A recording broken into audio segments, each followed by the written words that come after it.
Hey, this is Chip coming at you with the Next Team Chip Minute. I want to talk to you now about baby steps.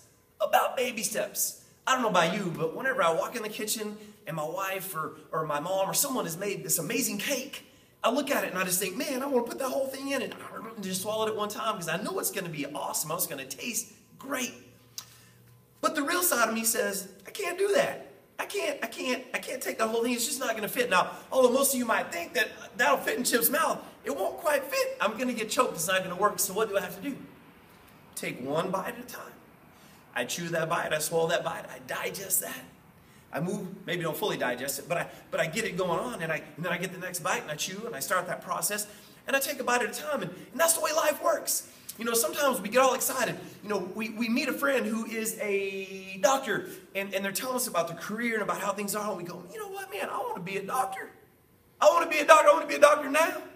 We get all excited. We get fired up, but we forget that we got to have, you know, high school, then we got to have college, then we got to have postgraduate school and graduate school, and we got to have an internship, and all of these things have to happen. And really being a doctor is way down there. And we can't have it all at one time. But what we have to do is we have to take baby steps. We have to get high school finished. And then we have to get that college finished. And then we have to get that graduate school finished. And then we have to get that residency done.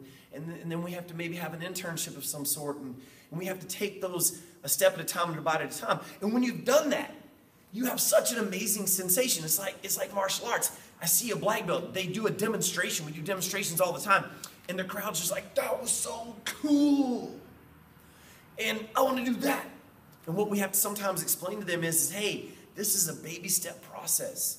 You start here and we build you one step at a time, one kick, one movement, one technique at a time. And if you have the patience and you have the discipline and the power to do that, you will accomplish amazing things in your life. So I can't emphasize to you enough the importance of taking baby steps, because once you do reach a pinnacle level, something you feel great about, and you look back, you will be so glad that you took the baby steps. Or you can get eager, excited, see it, want it now, and then lose your fire, never achieve it, never take the baby steps, and always have regret. So I encourage you, just consider taking baby steps in everything you do. And every now and then reflect back and realize, look, I took that step. I made some progress. I'm moving forward. And always remember, even in all progress, there's going to be a little backward movement. It's okay. That's normal. That's where you grow. So hang in there and take those baby steps. Now I'm going to look you in your eye and tell you you are awesome.